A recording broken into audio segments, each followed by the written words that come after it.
Hello aspirants, so today we shall be discussing question number 3 of GS paper 2 2024. Okay, so let's start our discussion. Our question is, the growth of cabinet system has practically resulted in marginalization of the parliamentary supremacy.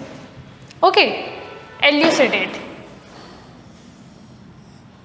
So first of all, let's understand the question. Basically it's a comment, no? Basically it is saying that because of cabinet system, the parliamentary supremacy is marginalized in India.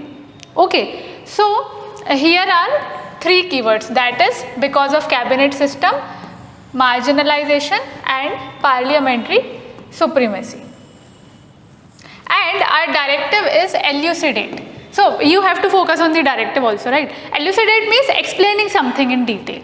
Okay, so first we will be discussing our basic structure, that will be introduction, body and conclusion. So see, in introduction what we will be doing, we will be simply describing about what is cabinet or cabinet system. Okay, so simply we will define cabinet system. In the body, what we have to do, we have to write whether cabinet system is marginalizing parliamentary supremacy or whether it is not doing it. Means it's not like you will in all the points you will write that it leads to the marginalization of parliament. Okay, so here you have to write positives also and negatives also, because see why I said focus on the directive, because here you have to explain, you just don't have to write the points supporting this statement, you have to explain, you have to analyze. Okay, so it will be needing positive and negative points. Now coming to the conclusion, so see always the conclusion is way forward or a positive, in positive direction. So accordingly we will conclude our answer.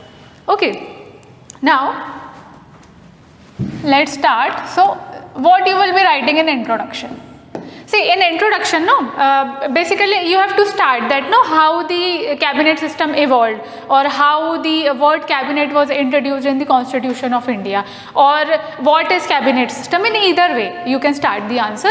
So see, basically you can write that the word cabinet was introduced in Article 352 of Constitution of India through 44th Constitutional Amendment Act. So basically it was not the part of original constitution.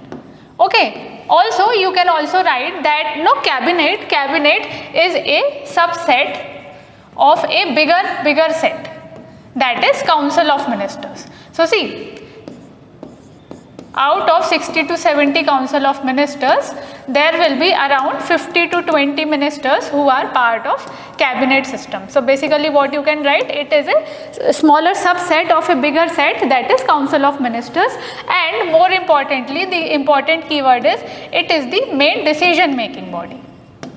Main decision making body. So not very different intro, all these things you read already in your prelims part. Okay, so now introduction done. Coming to the body part. So see, in body part we have to write two things, right?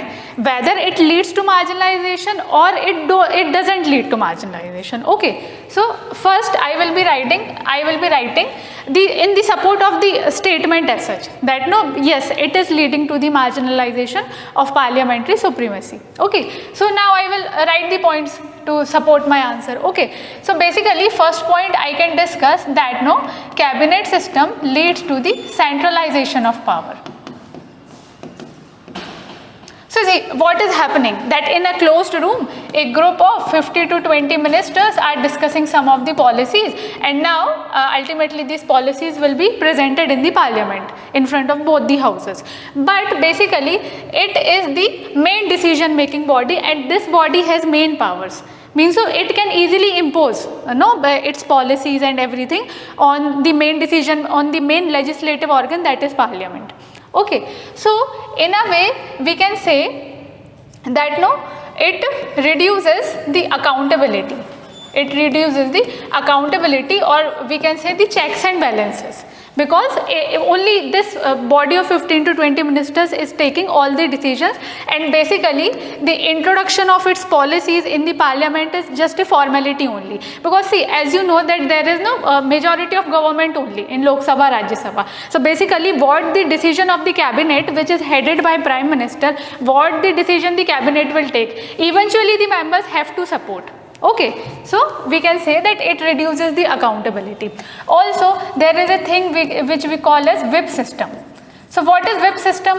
That no, if I am member of particular political party and my party is in power, so whatever the decisions are taken by my party, I have to support those decisions.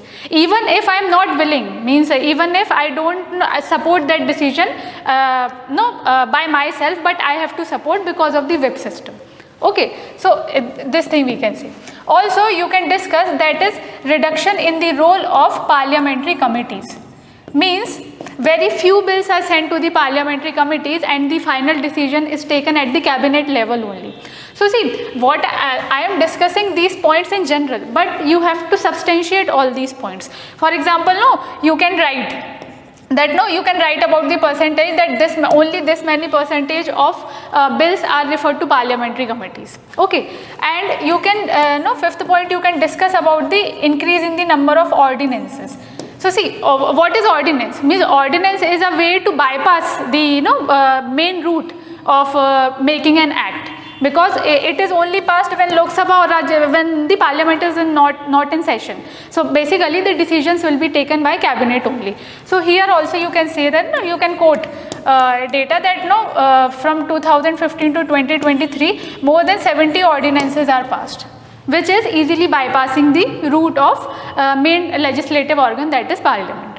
Okay, so I think basically we have discussed centralization of power, reduction in accountability, decrease in the role of parliamentary committees, all these things. So you have written about the negatives, all those negatives. Okay, now we will be coming to the positives. That you can say, see, completely we can't say that there is complete dominance of cabinet system and our parliament is useless. You can't say this, right? So now you have to substantiate your points with that. You have to support your points that why still parliament is important. Okay, so why still parliament is important? Because still many bills are sent to parliamentary committees. Many bills are still sent to parliamentary committees, and if you have an example, you can quote that also. Like recently, for Waqf bill, a joint parliamentary committee is constituted to analyze the provisions of the bill. So you can quote an example here, right? You can write about question hour, you can write about question hour and 0 hour, that still the discussions are held in question hour and 0 hour. So we can't say that importance of parliament is being reduced, right? Also, you can write about the collective responsibility role of parliament. Collective responsibility, where, for example, no confidence motion can be passed against the government. Here you can write example, when no confidence motion was passed against the government of PV Narasimha Rao. So you can quote all these examples. And here you can also quote the importance of debates, that still debates are being held in the parliament, important debates are held. And here you can write an example, when RTI Act was enacted, when bill was passed to enact this act, so important discussions were held in the parliament and only cabinet was not responsible for the success of the passing of this act. Okay, so basically we have discussed the positive points also and negative points also. Now, after this, coming to conclusion part. So see, as I have already discussed that conclusion is a way forward looking solution. So basically you can say that see, the concept of cabinet system is very good, because see what is happening, even if you have more than 500 members for the discussion in Lok Sabha, so it is not possible to come to a solution when all the 500 or more than 500 members are discussing. So you have to take a decision in limited number of members only. Then you cannot put your policies or put your suggestions in front of the members. Okay, so in a way we can say the concept of cabinet system is not a bad concept, because it leads to a concrete decision making, concrete policy making, but we have to ensure that there is no centralization of power, and the importance of parliament is always there, to ensure that there is no violation of separation of power. Because what here is happening, no, the executive, which is the cabinet, is overpowering the legislature organ. So we can say that we have to ensure that there is no violation of the principle of separation of power. Okay, so in this way, what we did, we addressed all the three parts of our answer. Okay, so yes, that's all from my side for this answer, and thank you.